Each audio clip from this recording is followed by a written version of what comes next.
नमस्कार दोस्तों। ठीक है, पर्सनालिटी डेवलपमेंट का ये क्लासरूम है और आज हम लोग का पर्सनालिटी डेवलपमेंट का टॉपिक है कि chatter English my way, spoken English and personality development. तो पर्सनालिटी डेवलपमेंट में आज हम लोग जब जेस्चर पॉइंट पर बात करेंगे तो उसमें है कि संतुलित शिक्षा। तो मैं संतुलित शिक्षा के मामले में चैटर पॉइंट आपको इंट्रोड्यूस कर रही है। फिक्सन है, ये घटना घटी थी या नहीं घटी थी, दैट आई डोंट नो, लेकिन बुद्धा लाइफ स्टोरी से ये लिया गया है। और बुद्ध जो है मेटाफिजिकल लाइफ स्टाइल के जो ज्ञान थे उस पर ज़्यादा महत्व देते थे।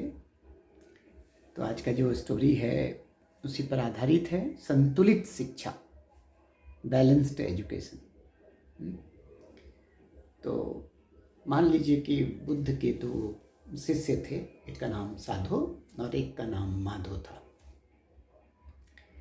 तो ये लोग लुम्बिनी आश्रम से लुम्बिनी जंगल की ओर जा रहे थे। तो रास्ते में ही जो माधो नाम का शिष्य था, शिष्य मीन्स अपोस्टल्स, यस, तो उनको सोने की एक अंगूठी दिखी। तो बुद्ध को बोले, गुरुदेव, हम लोग के लिए तो ये मिट्टी समान है ना, ये सोने की अंगूठी। तो बुद्ध ने कहा, जैसे तुम सोचो। तो बोले कि ठीक है, तो ऐसा करते हैं कि इसको, इस पर क्या आसक्ति दिखाना, लालच दिखाना, इसको ढक देते हैं मिट्टी से। बुद्ध मुस्कुराए और बोले, जैसे तुम्हारी इच्छा, जैसे तुम्हारा विचार। और माधव ने वैसा ही किया। कुछ दूर जाने के बाद बुद्ध पूछे साधु से कि अच्छा शिष्य, तुम एक बात बताओ, वो जो गोल्डन रिंग है, सोने की अंगूठी है, तुम्हें दिखाई नहीं दी? तो बोली, नहीं गुरुदेव, जब वो मिट्टी ही था तो मिट्टी ही था, सोने की अंगूठी से क्या दिखना। तो और उसके बाद मिट्टी को मिट्टी से क्या ढकना, मेरा तो विचार ये कहता है। बुद्ध मुस्कुराए और बोले, okay, may God bless you. ठीक है। और बातचीत के दौरान रास्ते में एक बहुत बड़ा भीड़ दिखा। वो भीड़ गुस्से से तिलमिलाया हुआ था। सबके हाथ में कोई ना कोई हथियार था, तलवार, भाला, डंडा। और वो भीड़ बड़ा उग्र भीड़ था।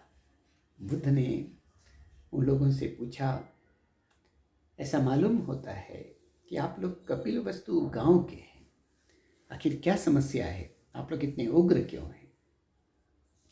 तो भीड़ में से एक ने कहा कि इस गांव के बीचों बीच एक पीपल का पेड़ है।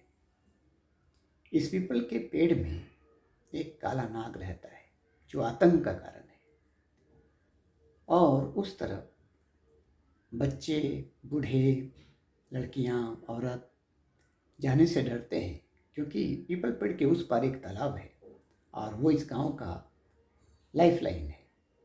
उसी में लोग अपना पानी का व्यवहार वहीं से करते हैं, नहाना, धोना, कपड़ा धोना, और भी बहुत तरह से हम लोग उस तालाब का इस्तेमाल करते हैं।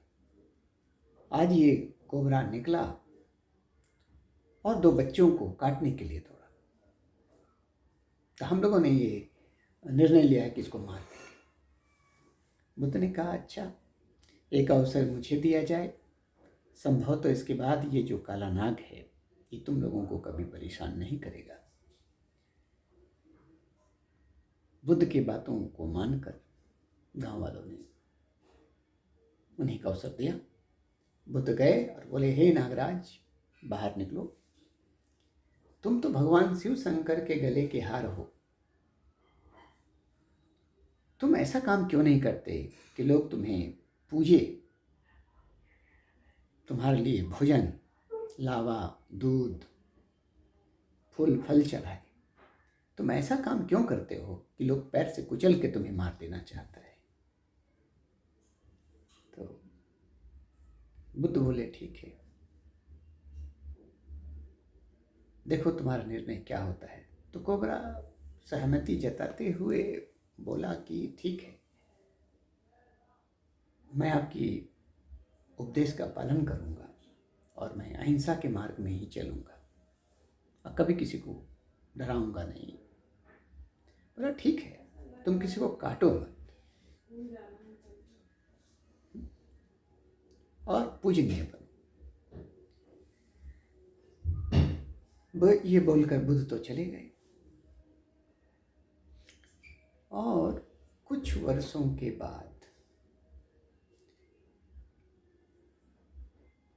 बुद्ध वापस आ रहे थे अपने चेलों के साथ।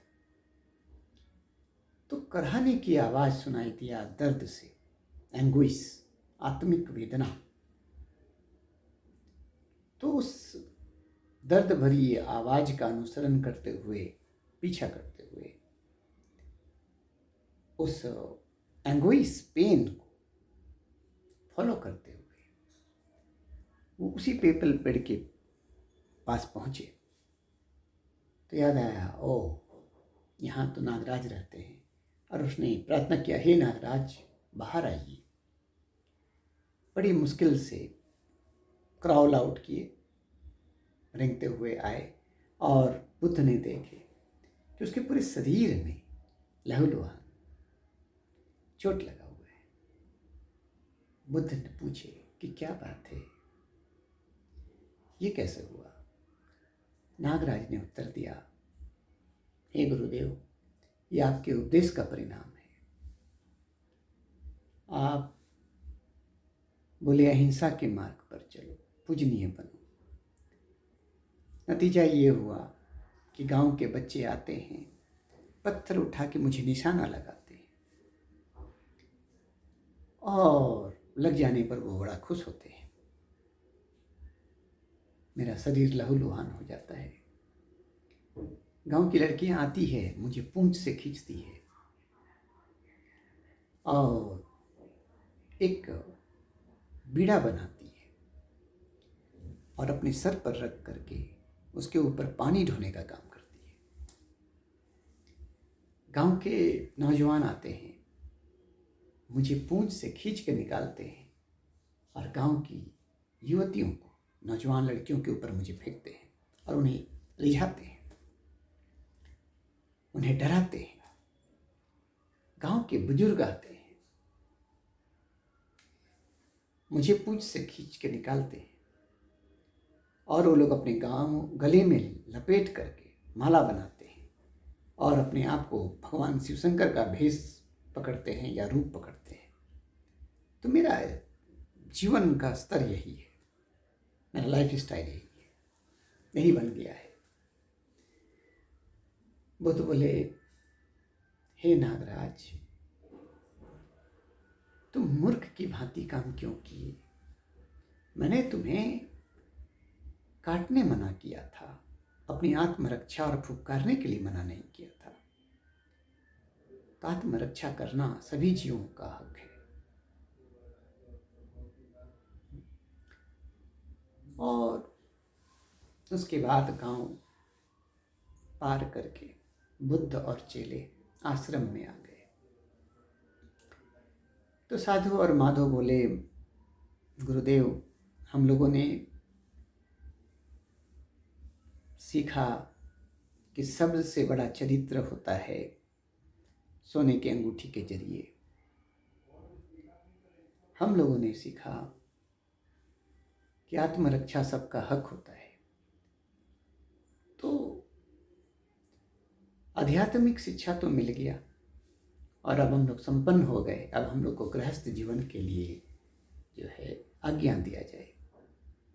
बुद्ध बोले, ठीक है, तुम लोग कल सुबह सूर्योदय से पहले मुझसे मिलो।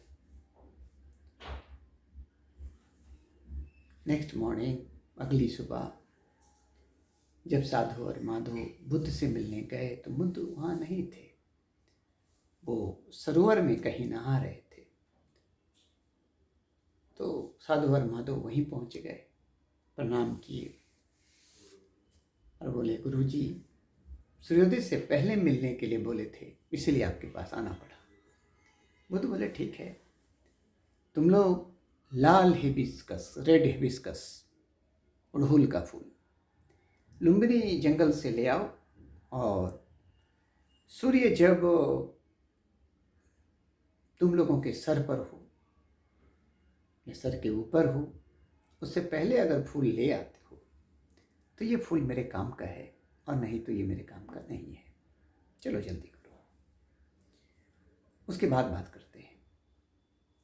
दोनों चेले दौड़ करके लुम्बिनी फॉरेस्ट की ओर गए। माधो तो बहुत जल्दी ही आ गए वादे के मुताबिक, और फूल दिए बुद्ध को। बुद्ध ने वो फूल ईश्वर पर अर्पण कर दिए। लेकिन साधु सूर्यास्त के आसपास आए।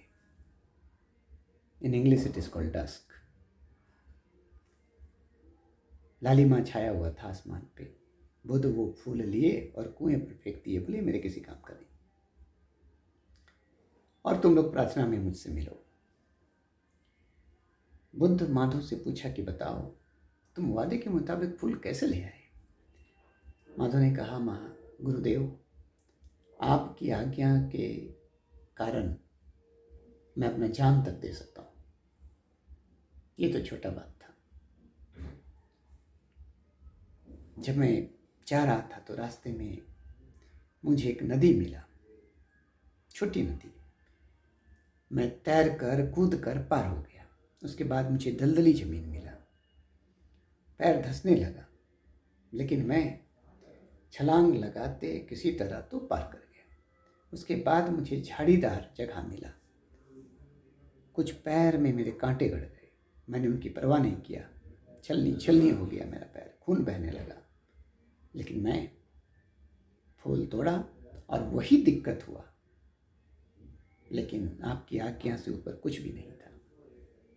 बुद्ध बोले, मे गॉड ब्लेस यू।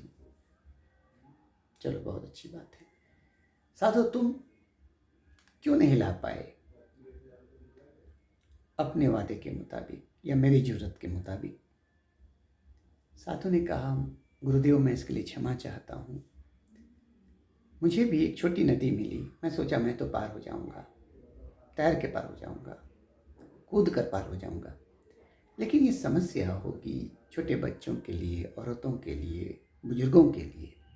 तो मैंने कुछ पेड़ों को काटा और लॉग ब्रिज बनाया, पीपे का पुल बनाया। उसके बाद जब गया तो मुझे दलदली ज़मीन मिला, तो मुझे वैसा ही फिर करना पड़ा। कुछ पेड़ों को काट कर उसका तख्ता बनाकर जो है उस दलदली ज़मीन पर एक पटरा का रास्ता बनाना पड़ा।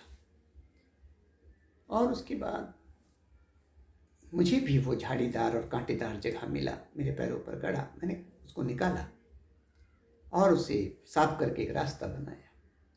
मैं झाड़ीदार जंगल तक पहुंचा, फूल तोड़ा और आने में कोई दिक्कत नहीं हुई।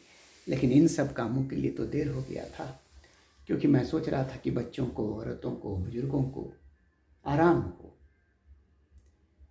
बुद्ध मुस्कुराए और बोले, मे गॉड ब्लेस यू। उसने माधव से कहा, माधव, तुम अपने तकलीफ से लड़ना सीख गए हो, अपना कांटा निकालना सीख गए हो, लेकिन दूसरा का कांटा निकालना नहीं सीखा।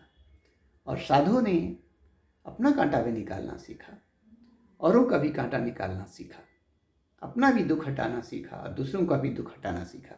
तो गृहस्थ जीवन के लिए समर्पण चाहिए, त्याग चाहिए, संयम चाहिए, विवेक चाहिए। तो वो दूसरे का कांटा निकालना सीख गया, वो सक्षम है गृहस्थ जीवन के लिए, और तुम सक्षम नहीं हो। तुम्हें अभी सीखना है दूसरे का कांटा कैसे निकाला जाता है। और साधु को बोले, तुम गृहस्थ जीवन के लिए सक्षम हो, तुम चरित्र से, विवेक से कोई निर्णय लेते हो। तुम्हारे अंदर पांचों स्तर का ज्ञान है। तुम्हारा बुनियाद अच्छा है और तुम्हारा ज्ञान, तुम्हारी कुशलता, तुम्हारा उद्देश्य, तुम्हारा सिद्धांत और तुम्हारा दृष्टिकोण, ये सभी तुम्हारे अंदर संपन्न है, तो तुम संतुलित हो। और माधो, अभी तुम्हें संतुलित होना है। तो फ्रेंड्स, यही है बैलेंस्ड एजुकेशन, संतुलित शिक्षा। तो पर्सनालिटी डेवलपमेंट का जो जेस्चर पार्ट है, आप अंदर से कितने संतुलित हो, कितने दूरदर्शी हो, कितने बुनियादी हो, कितनी सूचना है, कितनी कुशलता है, क्या उद्देश्य है, क्या करना है, क्या नहीं करना है, और क्या सिद्ध करते हो, और क्या दृष्टिकोण तुम्हारे अंदर है, इसी से तुम संतुलित शिक्षित होते हो। तो आपके पास अगर ज्ञान है तो आप कोई भी भाषा संतुलित हो करके बोल सकते हो, और जीवन में निभाए तो जीवन भी संतुलित हो जाएगा। तो शब्द रूपी ज्ञान नहीं, चरित्र रूपी ज्ञान होना चाहिए, और इसी से आप सर्वगुण संपन्न कहलाते हैं। That's all. Thank you very much.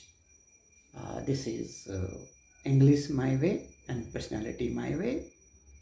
So you try to tell a story in your way, in public speaking, and be yourself. What is in your mind, what is in yourself, naturally you try to convey others. Don't try to be like somebody, and don't see that you can change everybody, but your competition is with you. So be balanced education, and don't try to make anybody slave. Don't expect that everybody would be your follower. Everybody would like you. That's all. Thank you very much. Good night.